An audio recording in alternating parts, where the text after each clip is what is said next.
Hello, everybody around the world. Welcome to my in-home studio. This is Maxine Taylor, America's first licensed astrologer, and I have my astrological overview for June 2021. It's just a monthly picture of where everything celestial happens to be at the present time. And it's a really great month because last month we had an eclipse. And this month, June, we're having another eclipse. You know, they normally occur in pairs or threes.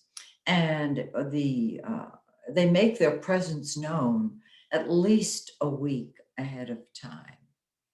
Uh, and they're at their peak 3 to 4 months after they occur, but they're with us until the next pair comes along. I love eclipses. I call them the cosmic 2x4, the cosmic kick in the butt, because they allow us, they indicate that we are going to be taking a quantum leap forward in our personal evolution. And isn't that what we want? So, got some notes here. Want to make sure I cover everything. Before I forget, if you have not yet gotten a copy of my latest book, I know this just sounds like such an advertisement, but many of you have thanked me for writing this one already. So you are more than welcome. This book is called Hidden Messages in Your Birth Chart.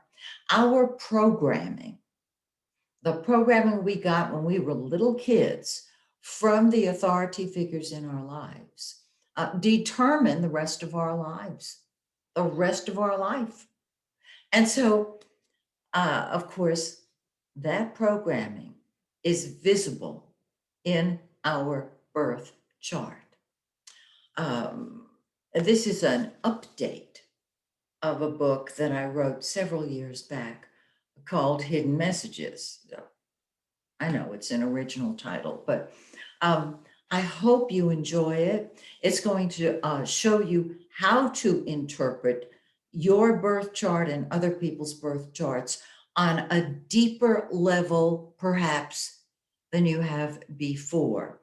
This book is for the professional astrologer and the astrology student. If you are not a student of astrology, you may want to start with a more simplified book, in which case I recommend Now That I've Cast It, What Do I Do With It, which I wrote many moons ago. These books are available on Amazon.com. Okay, now let's talk about what's going on this month. Well, first of all, as I mentioned, we have an eclipse. I'll get to that in a second. The sun, the giver of life, the center of our chart, is in Gemini, curious, active, mentally agile, Gemini until the 20th, when it moves into sensitive, intuitive Cancer. And Cancerians are very emotionally tenacious, psychically aware. I always say, if you've got a lot of planets in Cancer, or, even just the ascendant alone, which is the most personal point in the chart, or the sun sign, of course, you can't go into crowded places because you are a psychic sponge and you pick up on everybody around you, and it's exhausting. So the sun is in curious, Gemini. Gemini doesn't look its age, doesn't act its age until the 20th, when it moves into I love my home and family, Cancer. Now, Mercury is retrograde. We know that. And this means that we're not going to start any new projects until Mercury is no longer retrograde when it goes direct and comes out of retrograde, which is the 22nd of the month. Now, after the 22nd, Mercury moves into what we call the shadow of the retrograde Mercury, so that it still feels like Mercury is retrograde. And it's not, but it feels that way. So I call that the second chance, because when Mercury is retrograde, you want to uh, tie up the loose ends of unfinished projects. And if you haven't had a chance to do that by the time Mercury goes direct on the 22nd, when it moves into the shadow, those projects can come up for grabs and you'll be able to finish them. Now, Mercury comes out of that shadow of the retrograde July 7th, but I'm getting ahead of myself. I just didn't want you to think it was going to be in the shadow forever. Venus, the planet of love and beauty and money and love, has been in Gemini. And of course, every Gemini's been happier than they have been in a while. Oh, I know you have a neighbor who's a Gemini and they're never happy. But for the most part, when Venus, the planet of love and money and art and beauty, is in Gemini, well, whatever sign it's in, that person is happy and open to happiness. On the 2nd of June, it moves into sensitive Cancer. And we love our home and family at that point. You can create money by selling a house.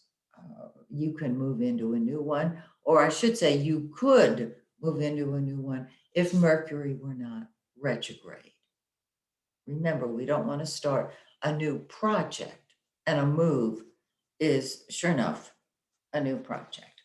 Now, Venus is going to move into great, grand, glorious Leo on the 27th of the month. Remember that Mercury goes direct on the 22nd. So when Venus moves into Leo on the 27th, even though we're still in the shadow of the retrograde, that would be a time that you would seriously consider buying and selling a home. And last but not least, Mars, the planet of action and energy and passion, and what we fight with and fight for, is in Cancer, which means we may be fighting with or for or both our home, our family, what we consider to be our own. Our emotions are very, very deep because they're in a water sign. And Cancer is a very sensitive sign. However, on the 11th, Mars moves into great, grand, glorious Leo. Venus will join Mars on the 27th. And with Mars in Leo, oh, you throw yourself into fun. If you have kids, it may be children's activities. But Leo is the sign of fun and romance and enjoyment. So have a ball.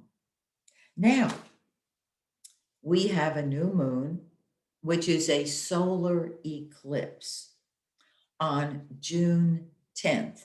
It's in 19 Gemini 47. In the Eastern time zone, that's where I am. It's at 6:53 a.m. on June 10th.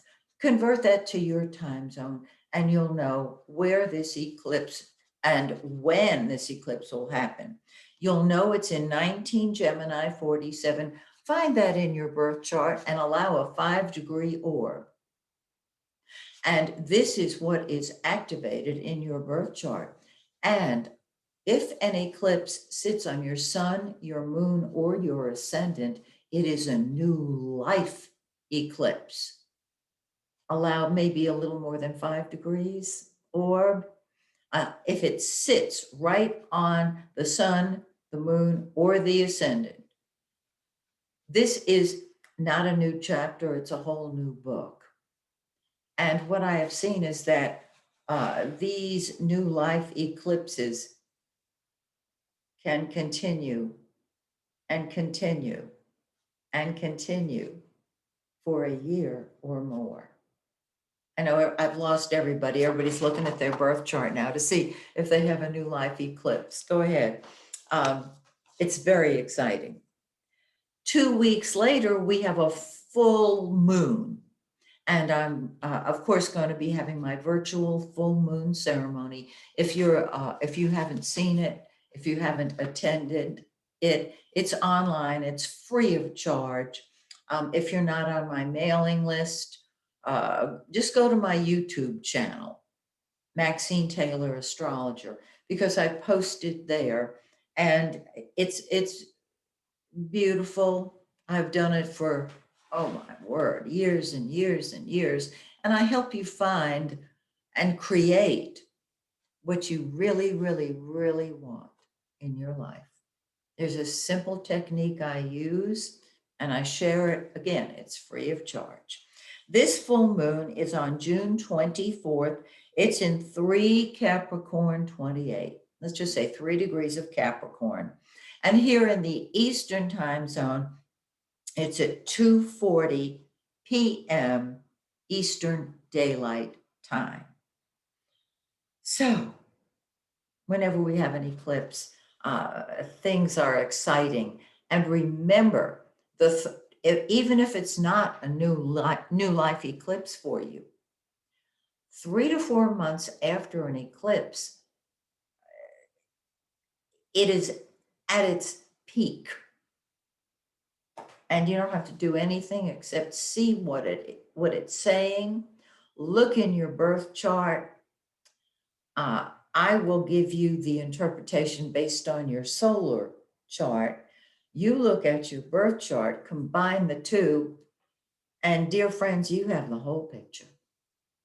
So I'm going to now go through a few hours when I record everybody's sun sign forecast. So I hope you'll join me next month when once again I take a little trip around the zodiac and share with you. So till we meet again, be safe, be happy, and may the stars shine brightly on you and yours. Bye for now, dear friends.